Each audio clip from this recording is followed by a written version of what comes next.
Good morning. I think today we're celebrating probably one of the most beloved and colorful saints from the Bible, up there with St. Peter, which is Mary Magdalene. And, excuse me, when you think of Mary Magdalene, first of all, when we think of her, we probably think of a lot of things that are traditional, but not yet, we're not really sure. For example, the tradition, was Mary Magdalene a prostitute? Maybe. Actually, it doesn't say she was anywhere. There's not any particular implication that she was, but there's a church tradition. But what we do know about her is she was a woman who had been profoundly touched by Christ, to the point that her life had been totally changed, and that Christ had become absolutely everything to her.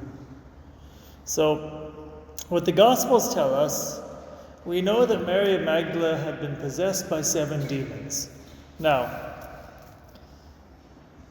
there is nothing and can be nothing, I think, more humiliating and probably to cause greater suffering than demonic possession. Demonic possession doesn't necessarily mean you're an evil person. Usually, if you get possessed, it means that you're engaged in sinful practices because you're opening yourself up, you're out of the state of grace, and therefore you're wide open.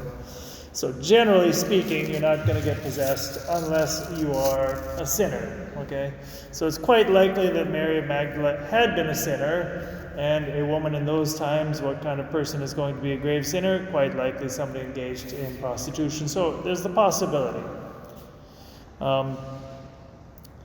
But a person who is possessed means that while the demon can't make you sin, the devil can never enter into the depths of your soul. The devil, when a person is possessed, does have control over your body and can make you do things and say things against your will, and is going to give you tremendous sufferings, moral sufferings, physical sufferings, all kinds. And a person who is possessed, one of the great evils that the devil is going to do is try to drive you into despair. You're never going to get rid of this. You're too weak. God hates you. You're disgusting. You're in the state of... And of course the devil will do everything he can to get you into deeper and deeper sin and get you further and further removed from God and drive you from despair to death to hell. That's the goals, the devil's goal, okay?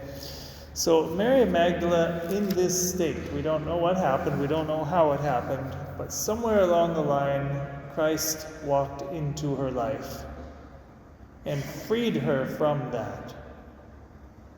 And she looked and she saw Christ as somebody who looked at her the way that no man had ever looked at her before,